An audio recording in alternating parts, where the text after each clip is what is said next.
What's up sa inyo lahat? Ako nga pala si J-Bro Motovlog at ngayong araw mga tol, maglilinis nga pala tayo ng throttle body ng ating MIUI 125. At samahan nyo ako ngayong araw mga tol, at talaga may bago na naman tayong walang matututunan. Kaya tara, let's go!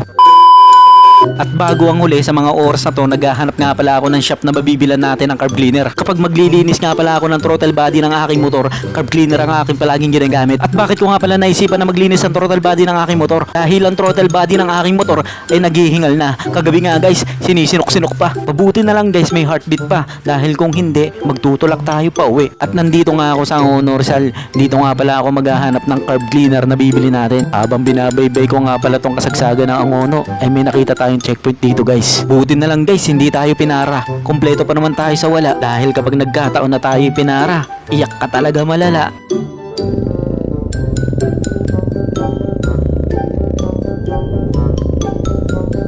Dito nga pala ako lagi guys bumibili ng pyesa ng aking motor. Dito lang yan sa Villamayor. Carb cleaner. Yung pula. Ayan. Magkano ba ito?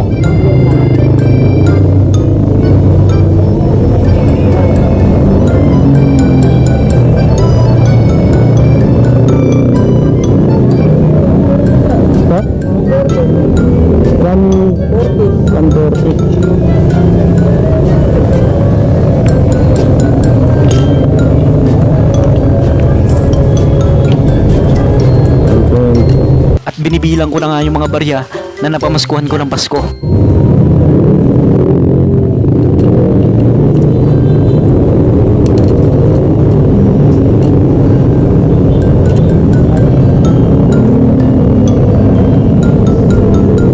At nabili na nga natin itong Kobe Carb Cleaner sa halagang 140 pesos. Talagang mura na, lugi pa.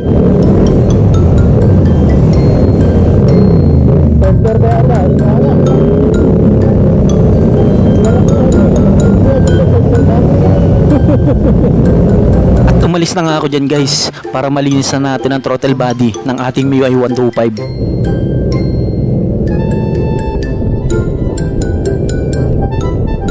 Napaka-smooth talaga na NMAX guys, talagang approve sa atin to. Itong NMAX nga guys, sira nga pala ang center stand nito. Kinakalawang nga pala siya kapag hindi natin siya masyadong ginagamit.